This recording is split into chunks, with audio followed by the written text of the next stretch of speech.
Welcome back, everybody. This week in America, back with us on the program, Randy Haveson. Randy has been working in the field of addiction since 1986 and in higher education since 1990. He has a BA in psychology and MA in counseling. He jokes that he has a PhD in personal experience, and we'll talk about that on the program today. Having received numerous speaking awards, his warm demeanor, keen sense of humor, powerful message makes him one of the most effective and sought-after speakers and consultants in the college market today. In 2014, Randy founded Rise Speaking and Consulting, based on the 4 pillars of recovery, intervention, support, and education. He works from the heart, and his mission is to help keep others from falling into the pit of addiction and assisting those who already have. The new book we're talking about is Party with a Plan Holiday Edition, The Guide to Low-Risk Drinking. Randy Haveson back with us on the program. Randy, welcome back. It's great to have you with us on the show. Yeah, Rick, thank you so much for having me back. I really appreciate the time. I have been looking forward to this. We had Randy on talking about the book Party with a Plan. There's Party with a Plan College Edition. All of that is available at Randy's website, partywithaplan.com. You can link on directly by going to our website, thisweekinamerica.us. The new book is the Holiday Edition.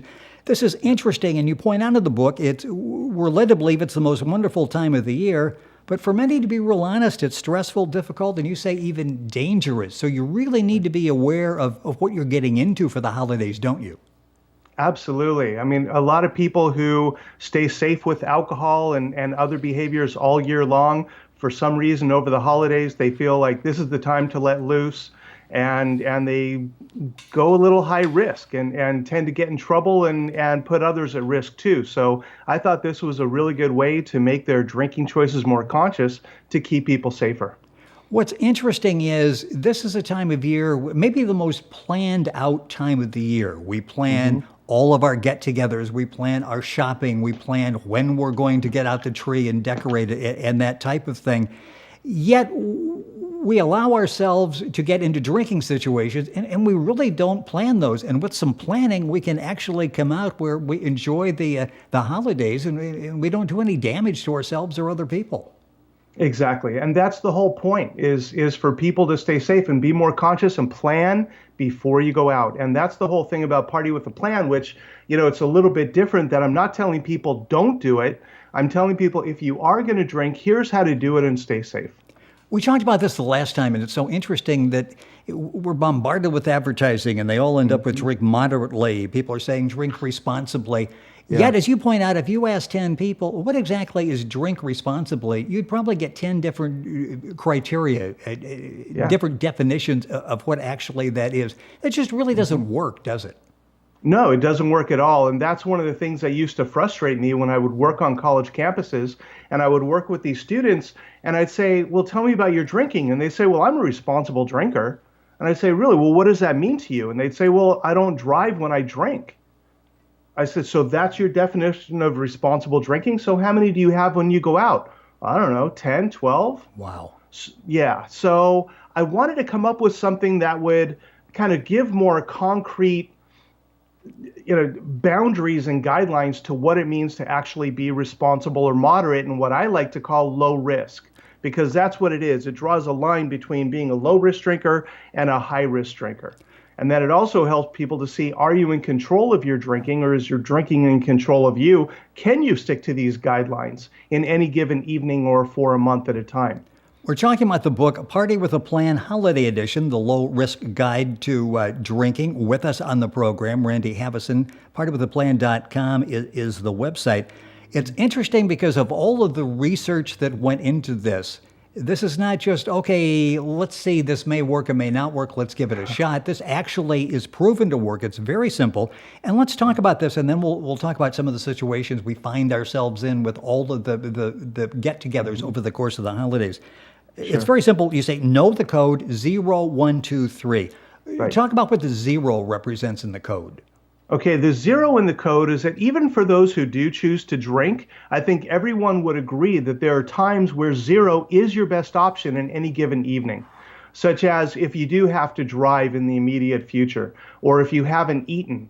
or if you're on any type of a medication. I watch a lot of people who are on, let's say, antidepressants, and then they have a few drinks, and it'll really mess with the way that the medication is supposed to work in your body. So it could have an effect that you're not really looking for. So it can be dangerous when people drink when they're on any type of a medication.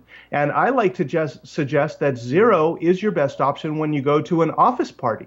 Why put yourself in jeopardy with that? And I think we're going to talk about that in a little bit. But it's knowing when zero is your best option. And in the book, I list a lot of them. Hopefully people will read these and stay safer over the holidays. So, even for those who choose to drink, zero is sometimes your best option. And it's interesting because in the zero category is underage drinking. And you point out something I really didn't understand. You're almost thinking if you're underage, you get busted because you're underage. There may be a little leniency factor that goes into this. And actually, you're saying an underage DUI is even worse than a regular DUI. Yeah, it is. And an underage DUI can stay on a person's record up to 10 years. And for anyone who's looking to get a good job, or they want to go to grad school or medical school or law school or whatever it is, having a felony, which an underage DUI is a felony on your record, that could really impact. For those who have filled out job applications, there's that part at the bottom. Have you ever been convicted of a felony? And if you have an underage DUI, you have to check the box for yes. Because if you lie about it and they find out later and do a background check, then you're in big trouble. We're talking about know the code 01231. Explain the limits on drinking one. Sure. And here's why one is the low risk guideline. Think of it this way. Your liver can only handle 1 ounce of alcohol per hour. So what we're talking about with a drink is no more than 12-ounce beer, a 5-ounce glass of wine, a 4-ounce glass of champagne, or a 1-ounce shot in a mixed drink. That's considered a drink. And to have no more than 1 per hour gives your liver time to metabolize the alcohol so that it's going to be able to act in a healthy way. Because when you think about it, the example that I give is think about working out at the gym. You do a good workout for an hour and you're ready to go home. And your liver is the same way. It works out for that hour and it's ready to relax. But if you do 2, 3, 4, 5 drinks, it's the equivalent of working out that long in the gym. Would you be working out as efficiently in hour 3 as you would in hour 1? And of course, the answer is no. So think about your liver has to work 1 hour for every ounce of alcohol that's in there.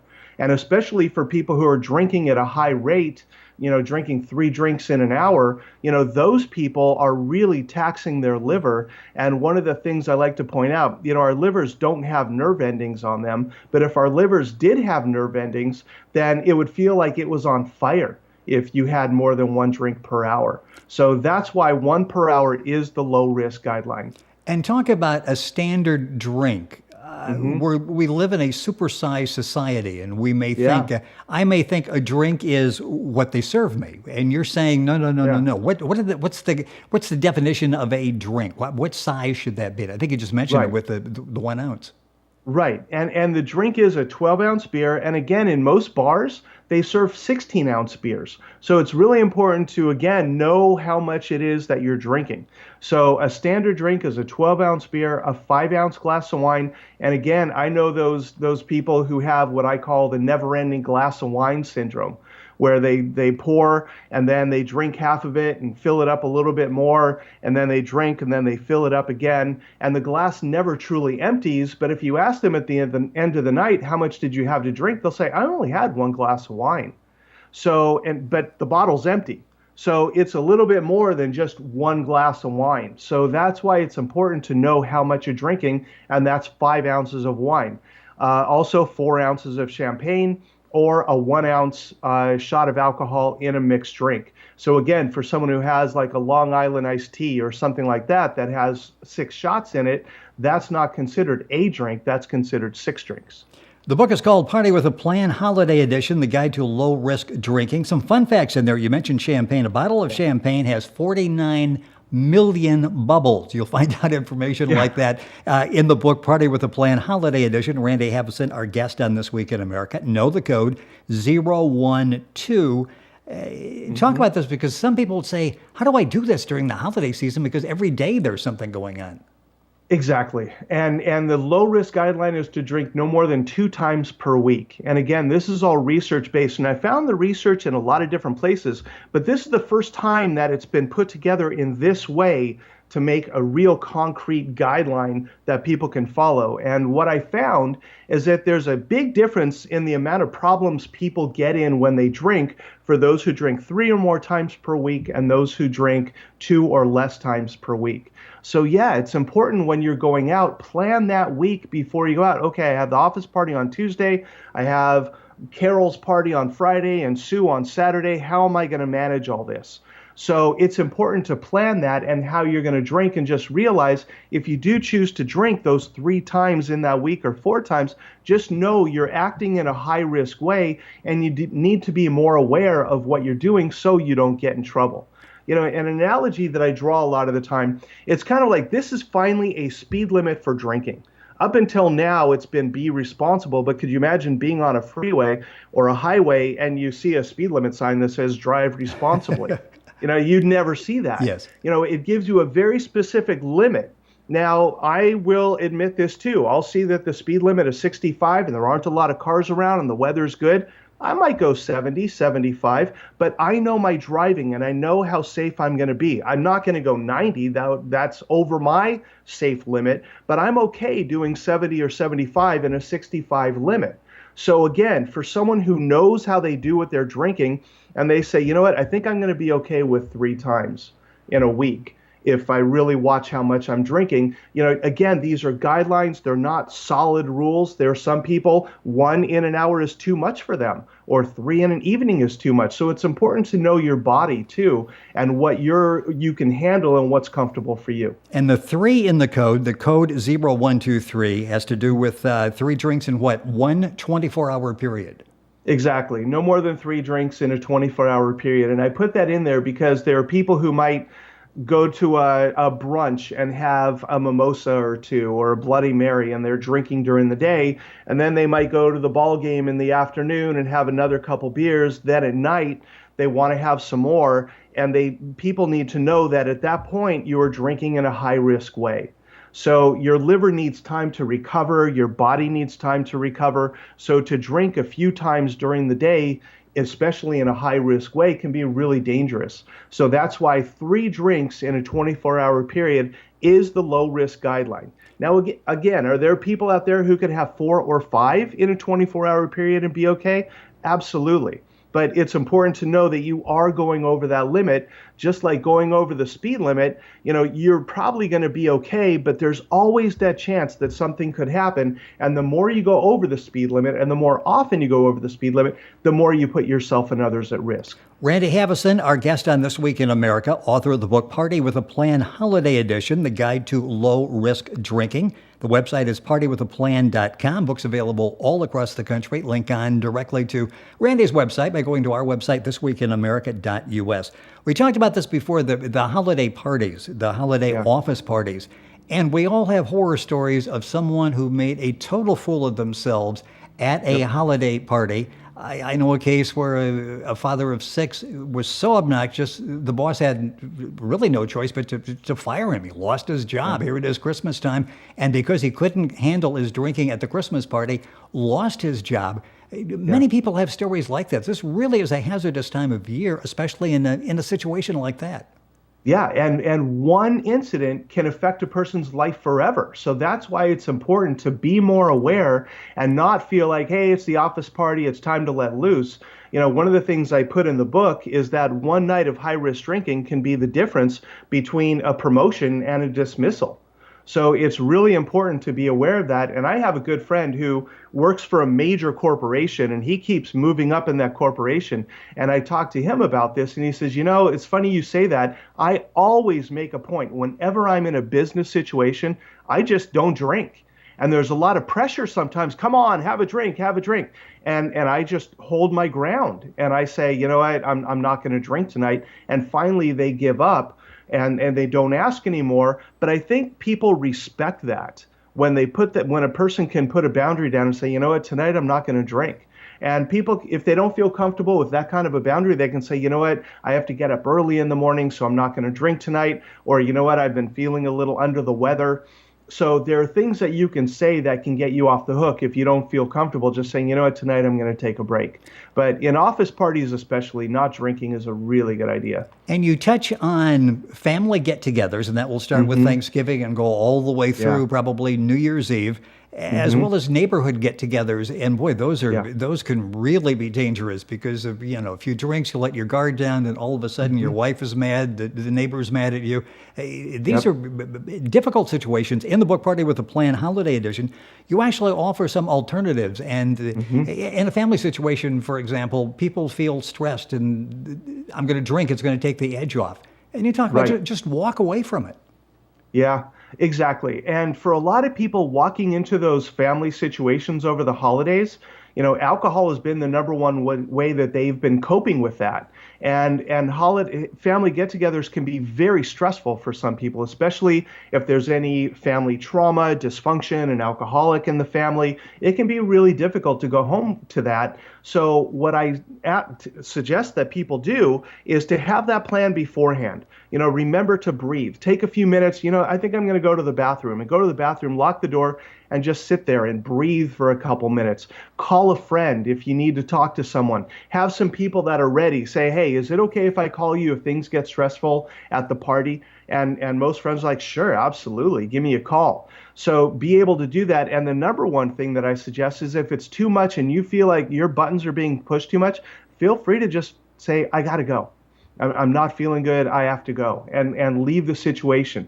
And it's better to deal with that than staying in this uncomfortable situation, going out of your skin with that, and maybe saying or do something that you might later regret. And then they can point the finger at you rather than looking at what's going on. So it's a good idea to do something else. And my favorite is always, if there are kids around, go play with them. They can be a great distraction, but using alcohol as a way to deal with a difficult situation usually just ends up badly for the person. Couple minutes left in the program. Randy Haveson with us on the show. Party with a Plan Holiday Edition, the guide to low-risk drinking. Books available all across the country. Planning is something, it's in the title. It's what we've been talking about during the course of the program. You have questions that you need to ask yourself. And if you ask yourself these questions, it really eliminates you finding yourself in a situation you're really not prepared for. What are those questions that we should ask ourselves before we go out in a social situation? Yeah, those questions, they're really simple. It's the who, what, where, when, how, and why. So it's knowing before you go out, who are you going out with, and planning that night. I'm going out with Steve. I'm going out with Rick. We're going to dinner, then we're going to a movie, and then we'll see how we feel afterwards. We might go to a bar and have a couple drinks, or we'll call it a night. And that's the plan. So I'm going to stick with Rick because that's my who for the night. I'm going with. So then we go to the movie, we go to the bar afterwards, and I find someone that I find attractive. It's like, hey, you know what, Rick? I'm going to go hang out with her instead. And I always suggest to people, if that person is really worth it, if he's worth it, she's worth it, then make a plan for another night, because that was not what your plan was for that evening. And I find that when people change their plans in the middle of the night, that's when they tend to get in trouble, especially the who, the what, and the where. So where are you going? Knowing that plan. What are you planning to do? So having those asked and answered before the night, it keeps you safe, it keeps you accountable. And if I plan to go out with someone, then Rick says, hey man, that's not part of your plan. Get her number and call her tomorrow. And then it's a reminder for me to stick to the plan. Actionable guidelines you'll find in the book Party with a Plan Holiday Edition, the guide to low-risk drinking. I love the way the book starts. It's a quote from Mary Astor, one reason I don't drink is that I want to know when I'm having a good time. And that sort of says it all right there. Randy Haveson, our guest on the program. The website is partywithaplan.com. You can get Party with a Plan College Edition, and Party with a Plan Holiday Edition, all available at, of course, Amazon, Barnes & Noble, other bookstores, and at the website, partywithaplan.com. Randy, as always, a pleasure. Look forward to having you back on the program. Thank you for being with us, and happy holidays. Yeah, thank you, Rick. You too. Have a good one, and thanks for having me on again. I appreciate it. It is our pleasure. You're listening to This Week in America, website thisweekinamerica.us.